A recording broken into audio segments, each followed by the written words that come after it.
Welcome to Idaho Fish and Game's Hook and Bulletin podcast, your weekly news roundup of hunting, fishing, trapping, and conservation stories from around the Gem State. Hosted by Fish and Game's Public Information Specialist, Connor J. Lease. And welcome back to Idaho Fish and Game's Hook and Bulletin podcast. This week, we're talking about spring-summer Chinook open houses, the second application period for non-resident general season deer and elk tags, and a new property acquisition expands Tex Creek WMA by 280 acres. But first, we got another record fish story for you. Here's how one Henry's Lake angler hoisted a 19-inch trout out of the ice and into the record books.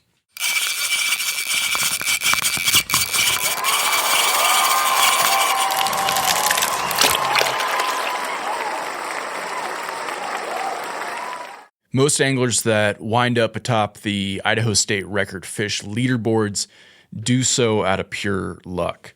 But Robert Gregory's story goes a little different. Yellowstone cutthroat trout aren't your run-of-the-mill trout. They are one of Idaho's 3 native subspecies of cutthroat trout and are found almost exclusively in the Snake River Basin above Shoshone Falls and in the Yellowstone River Basin. That means anglers can only find them in southern and eastern Idaho, parts of Wyoming and Montana, and tiny bits of Nevada and Utah. One such place is Henry's Lake, one of Idaho's most popular trophy trout spots, well known for holding some impressive Yellowstone cutthroat trout, which is precisely where Robert and his buddies set out for on December 31st. Henry's Lake is one of Idaho's first bodies of water to freeze over during the winter, giving anglers an early season idyllic hard water fishing experience. Robert admitted that landing a scale-tipping cutthroat trout was atop the day's goals. Quote, "My college buddies and I got up early and went ice fishing at Henry's Lake with the goal of catching a state record cutthroat trout, if possible," he said. After little success that morning, Robert decided to switch up their game plan and hit shallower water where the bites were instant. Quote, "We started having hits really quickly, and that is when I hooked into my fish," end quote. The fish in question? A 19-inch, 3.08-pound Yellowstone cutthroat trout, which, if you recall just last week's state record, might not constitute a toad. But, in the words of Lee Corso, not so fast.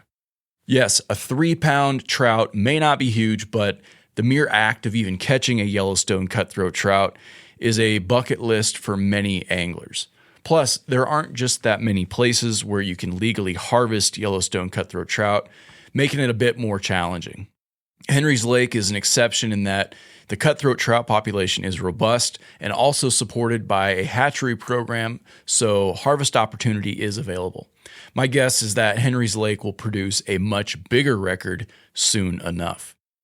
After weighing the fish on a scale at home, Robert realized he likely had a record fish and then decided to weigh his catch on a certified scale at a local grocery store. So, congratulations to Robert Gregory on his spot atop the Idaho State Record Fish Board. To see his record cutty for yourself, hit the link down in the show notes. All right, if you're looking for something to do in 2 weeks, Fish and Game Fisheries folks are hosting 4 open houses to discuss spring-summer Chinook seasons. Fish and Game Fisheries staff are going to be hosting 4 public meetings for anglers to provide comments and opinions for spring-summer Chinook salmon fisheries. The meetings are slated for February, are free to attend, and best of all, complimentary pizza and beverages will be provided. Fish and Game Fisheries biologists will be discussing insights from the previous year's Chinook salmon season, what this year's salmon return is projected to look like, and strategies we could use to manage this year's Chinook fisheries. As always, input from anglers is important to help ensure the Chinook salmon fisheries are managed in a manner that is most satisfying to all who participate in these amazing opportunities. Pizza will be provided, and presentations will begin shortly after. The meeting will continue until all angler comments are collected or addressed, and in the past, these meetings have lasted roughly 2 hours. So kicking things off, we got Riggins on February 17th at 5:30 p.m. Mountain Standard Time at the City of Riggins Community Center. Then we got Lewiston on February 18th at 5:30 p.m. Pacific Standard Time at the Clearwater Regional Office, followed by Nampa on February 18th at 5:30 p.m. Mountain Standard Time at the Southwest Regional Office. And finally, we will be in Osaka on February 19th at 5:30 p.m. Pacific Standard Time at the Clearwater Fish Hatchery. The Chinook season-setting proposals will be posted on February 11th on our website. The deadline to provide comments will be February 22nd. For more information, you can check out our Fish and Game Chinook fishing webpage. Okay, moving on to some happy news for Tex Creek WMA. The Idaho Fish and Game Commission approved the purchase of 280 acres during its November meeting, expanding the Tex Creek Wildlife Management Area in eastern Idaho. Funding for the acquisition was provided by the Rocky Mountain Elk Foundation, Onyx, and Idaho Department of Fish and Game license dollars. The department took ownership of the property in early December following commission approval.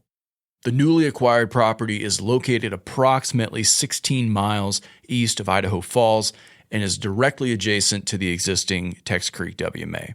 The 280 acres consists of 2 parcels that will provide important habitat benefits for big game winter range and Columbian sharp-tailed grouse year-round.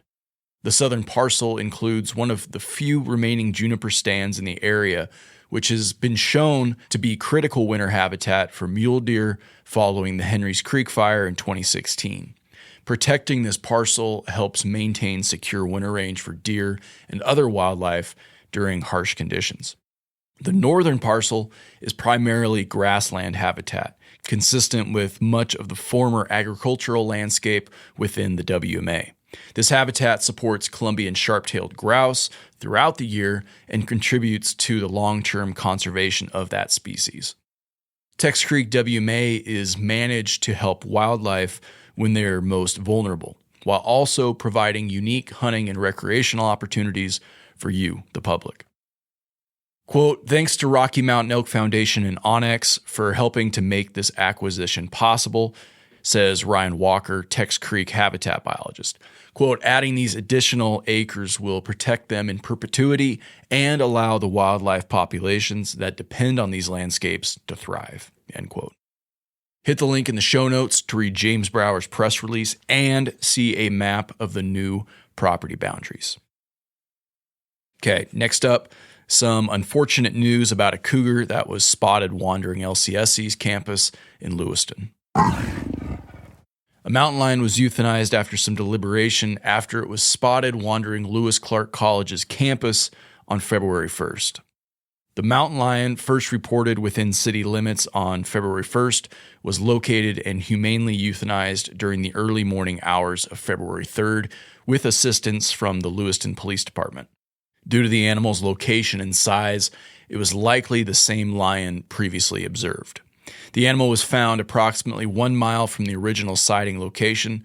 Because the mountain lion was in an area where chemical immobilization could not be safely conducted, and due to public safety concerns, the decision was made to humanely euthanize the animal. Lethally removing an animal is never an easy decision. Fish and Game prioritizes public safety when responding to wildlife incidents in urban and residential areas. Each situation is evaluated individually to determine the most appropriate response based on available information and conditions at the scene. Footage of the mountain cat was captured by a nearby security camera on campus, which you can check out on Fish and Game's social media channels or in the story's press release. So hit the link down below. That is it for major stories this week. Let's hit the rapid fire bulletin. Non-resident hunters interested in applying for the remaining general season deer and elk hunts can apply in the second drawing from February 5th through the 15th. Hunters are encouraged to review the big game seasons and rules brochure for details about the general season hunts. Hunters should know the deer hunting unit and or elk zone for the tag they want to apply for. So hit the link to learn more. A multi-benefit forest management timber harvest is scheduled to begin soon at the Farragut Wildlife Management Area and will be completed as quickly as possible. Overall, the project will benefit wildlife, habitat, forest health, and public safety. Visitors traveling through the area or planning to visit Farragut WMA or Farragut State Park during the harvest should expect logging equipment and log trucks entering and leaving the harvest area. Portions of the buggy trail will be temporarily closed during operations to ensure public safety. Any trail closures will be clearly marked and coordinated with Idaho Parks and Rec. For your safety and the safety of the workers, please stay clear of all active equipment in work areas during the harvest. And down in Pocatello, members of the public are invited to a free screening of Outdoor Idaho's latest episode, Doing Good in the Great Outdoors. Join Idaho Public Television, Idaho Fish and Game, Idaho Trails Association, and backcountry hunters and anglers for a special screening event on February 10th at the Bengal Theater on the Idaho State University campus. Doors open at 6:30 p.m. for mingling and refreshments, followed by the screening and a panel discussion on volunteerism starting at 7 p.m. That actually sounds pretty sweet. Pop on over to www.idahoptv.org/events to reserve your free seat. You can also contact Tessa Atwood, our volunteer services coordinator, at 208-232-4703.